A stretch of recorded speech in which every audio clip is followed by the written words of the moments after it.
It's spooky day, and that means it was going to be costume time until the green screen function decided it didn't like my costume, as I was no longer going to be Scrap Iron Steve, but Minecraft Steve.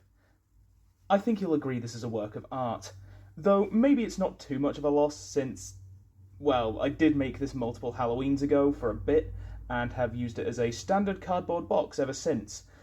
It's full of dust, and life is pain while I'm wearing it. Oh yeah, the card for today is Outlaw Stitcher. Ooh, zombies and stuff. Spooky time. Ah. Outlaw Stitcher is a 4-mana blue human warlock 1/4 with plot for 4 and a blue that makes a 2/2 zombie on ETB and then puts 2+1/+1 counters on it for each spell you've cast this turn bar the first. Outlaw Stitcher is really neat. I'm not saying he's the best thing on the planet, but in the right spot, he's remarkably effective at churning out big guys repeatedly. The first thing to note is that the vast majority of his play right now is from commanders who care about cast from exile, / just generally not the hand. Stuff like Orlok, Fibblethip, and Kellen the Kid. Which, to be fair, is a very good place for this kind of card, alongside other non-OTJ options like Jumpstart Mizzix or the 12th and 13th Doctors. Those decks often love casting a lot of spells in a turn through cards and mechanics like Flippertali and Cascade, and can go hand in hand with the pseudo-storm kind of thing that Stitcher and Plot generally love to facilitate.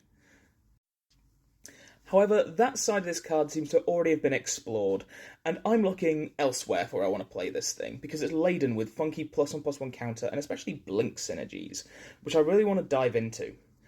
First, looking at +1/+1 counters, I think it's pretty simple where this thing comes into the equation. His Zomble friends get large.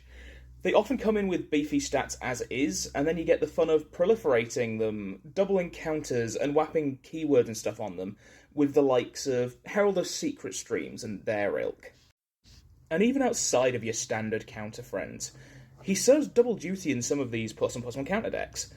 He can represent 2 experience counters as well for Azuri, or 2 alliance triggers for Bank Galadriel. He complements the Blink package found in something like Tanazir Quandrix, and I think his best niche synergy in this counter sphere kind of deal is with Jason Bright of all commanders, being, well, essentially, a huge zombie with a little guy to feed into the meat grinder at the same time. It's just fantastic. And then you get to Blink, which is where I think his talents are truly wasted.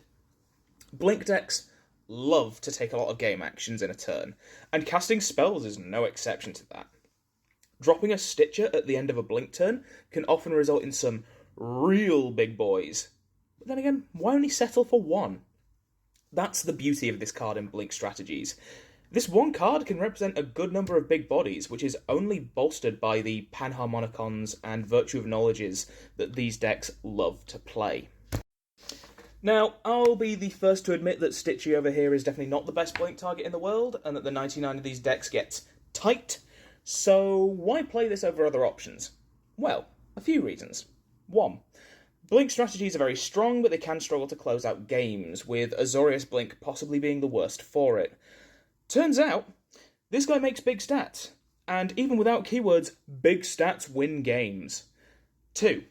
This thing is a great lightning rod for removal. People see the guy making an army of beefy boys, and because it looks more threatening than the spirited companion in the corner that's actually winning the game, they'll target Stitches instead. But on the flip side, his Zombles are also strong enough that ignoring him can still present issues, so the opponent kind of gets into a lose-lose.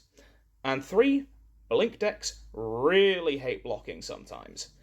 They're often built in such a way that you want to get as much juice out of every creature as possible, and that means them sticking around, and you're then left open for attacks. Throw big Stitchy's undead meatbags in there, however, and blocking becomes a lot less ugh for you. And hey, even if the tokens are dead, 1/4 can be a real annoying stat line. Now, one thing I will say is that this guy isn't usually going to be your primary target for your single target blink spells. There's much better things to blink in any given deck, but stick this in a deck full of mass flicker effects, your Yorions and your Bragos, and you are off to the races. That's where he really excels, passively churning out just a storm of dudes.